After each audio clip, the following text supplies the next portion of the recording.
Assalamualaikum warahmatullahi wabarakatuh. Perkenalkan, saya Devika Wandari, mahasiswa S1 Fisika Universitas Diponegoro. Baiklah, pada kali ini saya akan mencoba menjelaskan tentang TLD, yaitu Thermoluminescence Dosimeter.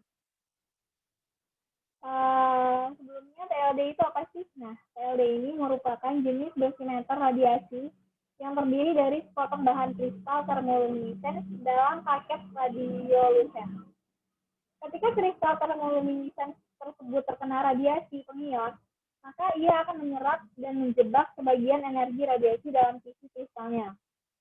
Nah, ketika dipanaskan, kristal ini akan melepaskan energi yang terperangkap dalam bentuk cahaya. Detektor yang digunakan pada alat TLD ini adalah kristal anorganik thermoluminescence. Misalnya bahan lif atau senyawa lain yang sering juga digunakan adalah pada TLD ini adalah kalsium sulfat.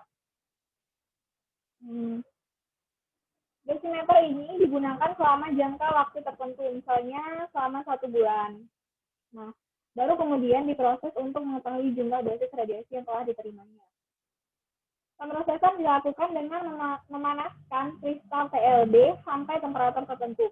Kemudian mendeteksi percikan-percikan cahaya yang dipancarkannya. Alat ini digunakan untuk memproses dosimeter. Alat yang biasa digunakan untuk memproses dosimeter ini biasa disebut dengan TLD reader. Ini gambarnya bisa dilihat, gambar alat dari TLD reader ini adalah seperti ini. Dan lanjut, TLD ini ada memiliki beberapa kelebihan ya. Kelebihan yang pertama yaitu TLD ini mampu mengukur rentang dosis yang lebih besar dibandingkan dengan dosimeter film.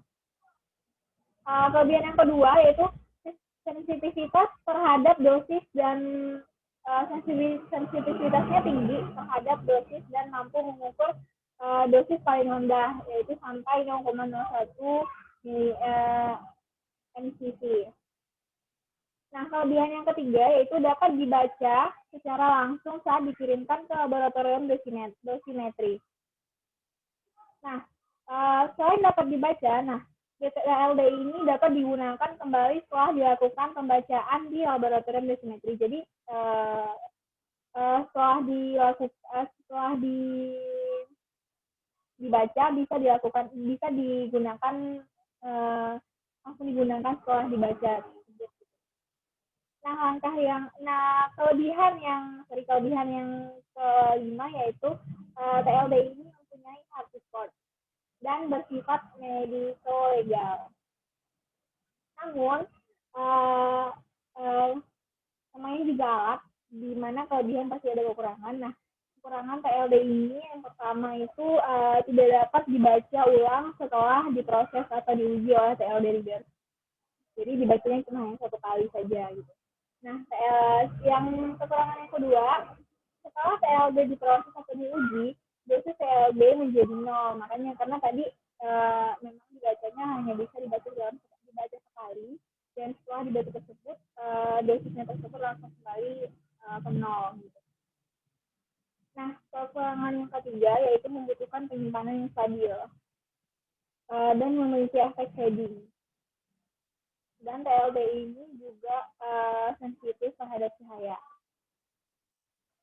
Gimana sih prinsip kerja TLD? Nah, prinsip kerjanya ini sama seperti efek fotolistrik, di mana ketika list mendapatkan dosis radiasi dengan energi tertentu, maka elektron-elektron yang berada di dalam kristal list akan naik ke level energi yang lebih tinggi. Kebanyakan elektron tersebut akan kembali ke level energi awalnya, atau biasa juga disebut dengan proses deeksitasi. Nah, namun ada beberapa elektron yang terjebak dalam impuritasnya. Nah, apabila list dipanaskan, maka elektron yang terjebak tersebut akan terangkat ke level energi yang lebih tinggi, di mana dari sana elektron tersebut akan kembali ke keadaan dasar dengan memancarkan cahaya yang biasa kita kenal dengan nama foton.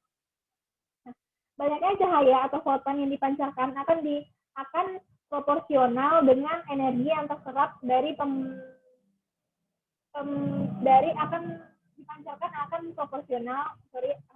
proporsional dengan energi yang terserap dari pemberian dosis radiasi tersebut. Selanjutnya, banyaknya cahaya atau foton tersebut akan dibaca oleh TLD reader. Nah, sebelum TLD ini digunakan, maka terlebih dahulu harus dipanaskan pada suhu tertentu. Hal ini dilakukan untuk apabila masih ada energi-energi yang tersisa di dalam TLD ini, maka dengan kita memanaskan ini, maka diharapkan energi-energi tersebut akan terhapus semuanya. Nah, adapun cara kerja TLD ini, cara kerja secara manual, cara langkah yang pertama yaitu lakukan analyzing TLD selama 1 jam pada suhu 4000 Celcius. Kemudian lanjutkan selama 2 jam pada suhu 1000 Celcius. Hal ini dilakukan untuk membersihkan sisa-sisa energi yang tersimpan di dalam alat tersebut. Nah, yang langkah yang kedua, lakukan kalibrasi dengan sumber radiasi standar dengan dosis radiasi yang sudah ditentukan sebelumnya. Langkah yang ketiga, dinginkan TLD selama 15 menit dan baca TLD dengan TLD reader dan catat hasilnya. Nah, berikutnya sebelum kita benar-benar menggunakan alat TLD ini, lakukan langkah 1 sebelum TLD digunakan. Jadi lakukan langkah pertama yaitu tadi memanaskan TLD selama 1 jam pada suhu 4000 derajat Celcius. Nah, langkah selanjutnya itu langkah yang kelima, baca TLD dengan TLD reader dan catat hasilnya. Hasil yang didapat tersebut, hasil yang sudah dicatat ini dikalikan dengan SK. Dan langkah yang terakhir yaitu semua langkah dilakukan oleh TLD reader sehingga user tinggal melakukan perhitungan dosis radiasi yang diterima oleh TLD. Jadi kita tinggal menghitung dosis yang sudah terbaca tadi saja. Nah, ada pun prinsip dasar yang digunakan pada TLD readers ini. Prinsip dasar yang pertama yaitu ada di heater. Nah, heater ini apa sih? Yaitu menghasilkan panas sebagai energi untuk pemindahan elektron dalam trap. Nah, ada pun prinsip yang kedua yaitu the photon multiplier tube atau PMT. PMT ini merupakan memperbanyak emisi cahaya yang dihasilkan oleh TLD dari pemanasan di heater. Dan ada pun prinsip yang terakhir yang digunakan pada TLD readers ini adalah the electronic system.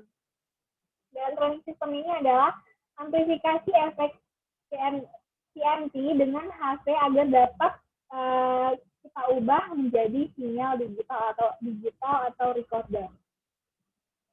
Dan selanjutnya itu ada aplikasi atau pemanfaatan TLD dalam dunia bisa bilang dalam dunia radio, dunia kesehatan.